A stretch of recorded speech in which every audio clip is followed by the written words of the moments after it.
Rekan-rekan, sahabat-sahabatku di yang berkarya di Kompas TV, jumpa lagi bersama dengan saya Romo Didik Susanto SCY di Paroki Pamulang. Salam sehat, salam semangat, dan Tuhan selalu memberkati kita. Kembali hari ini di sela-sela kesibukan, di sela-sela berkarya, bekerja, berjuang, kita hendak mendengarkan sabda Tuhan. Semoga menjadi inspirasi bagi hidup kita hari ini. Saudara-saudariku yang dikasihi Tuhan, hari ini Jumat 27 Agustus, peringatan wajib Santa Monica.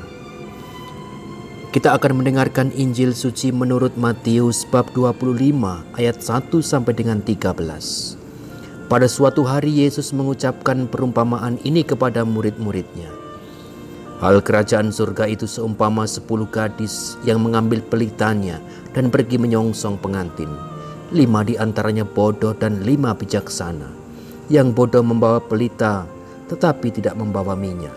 Sedangkan yang bijaksana selain pelita juga membawa minyak dalam buli-bulinya. Tetapi karena pengantin itu lama, tidak datang-datang, mengantuklah mereka semua lalu tertidur. Tengah malam terdengarlah suara berseru, "Pengantin datang, songsonglah dia." Gadis-gadis itu pun bangun semuanya, lalu membereskan pelita mereka. Yang bodoh berkata kepada yang bijaksana, "Berilah kami minyakmu sedikit, sebab pelita kami mau padam." Tetapi yang bijaksana menjawab, "Tidak, jangan-jangan nanti tidak cukup untuk kami dan untuk kalian. Lebih baik kalian pergi membelinya pada penjual minyak." Tetapi sementara mereka pergi membelinya, datanglah pengantin dan yang sudah siap sedia masuk bersama dia ke dalam ruang perjamuan nikah. Lalu pintu ditutup. Kemudian datanglah juga gadis-gadis yang lain itu dan berkata, "Tuan, Tuan, bukakanlah kami pintu." Tapi Tuan itu menjawab, "Sungguh aku berkata kepadamu, aku tidak mengenal kalian. Karena itu berjaga-jagalah, sebab kalian tidak tahu akan hari maupun saatnya." Demikianlah Injil Tuhan.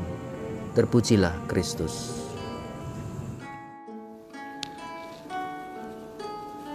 Rekan-rekan sekalian yang berkarya di Kompas TV, tadi kita mendengarkan Injil suci yang mengisahkan di mana ada perumpamaan 5 gadis yang dianggap bodoh dan juga 5 gadis yang dianggap bijaksana. Ternyata dalam hidup kita selalu dihadapkan pada pilihan-pilihan. Tidak pernah terlepas, manusia selalu dihadapkan pada pilihan. Bahkan ketika kita bangun dari tidur pun kita dihadapkan pada pilihan. Mau semangat, mau lesu, mau melangkah dengan kaki kanan atau kaki kiri, mau memilih untuk sarapan atau tidak, mau memilih masak apa dan sebagainya. Tidak pernah terlepas dari pilihan-pilihan. Yesus hari ini dalam perumpamaan mengenai kebijaksanaan mengajari kita agar kita berani untuk memilih dengan penuh kebijaksanaan. Di dalam ajaran gereja, kebijaksanaan merupakan katakanlah induk dari keutamaan-keutamaan yang lain. Mengapa? Karena dari kebijaksanaan inilah akan muncul perkataan ataupun juga pikiran ataupun juga tindakan atau sikap seseorang. Maka kebijaksanaan inilah yang dimiliki seseorang menggerakkan seseorang untuk memilih, berkata, bertindak, dan melakukan pekerjaan apapun yang dihadapinya dengan kebijaksanaan. Di dalam Katekismus Gereja Katolik, di sana dikatakan bahwa kebijaksanaan merupakan keutamaan moral dan keutamaan manusiawi, diletakkan pada nomor pertama. Ini bukan tanpa alasan tentu saudara-saudariku. Kalau mengutip dari Santo Thomas Aquinas yang mengadopsi dari pemikiran Aristoteles, di sana kebijaksanaan dikatakan merupakan kebajikan yang menjadi pengemudi keutamaan lainnya. menjadi pengemudi bagi keutamaan-keutamaan lainnya. Kita dalam hidup pasti ketika menjumpai orang yang bijaksana, kita pasti senang. Dan kita memiliki cita-cita akan menjadi orang yang bijaksana. Bagi orang Kristiani, bagi kita semua, keutamaan kebijaksanaan ini merupakan kemampuan yang diolah terus-menerus oleh diri kita masing-masing. Dalam setiap pengalaman, dalam setiap pengetahuan yang dimiliki, atau yang dilihat, atau yang diterima melalui akal, diresapkan dalam hati, dan akhirnya terus-menerus diuji, diasah di dalam praktek kehidupan yang nyata. Gadis bodoh dan gadis bijaksana memberikan contoh kepada kita. Orang yang bijaksana ternyata orang yang di dalam dirinya memiliki antisipasi, memiliki perencanaan, dan juga dia memiliki harapan di dalam doa-doa dan penyelenggaraan ilahi.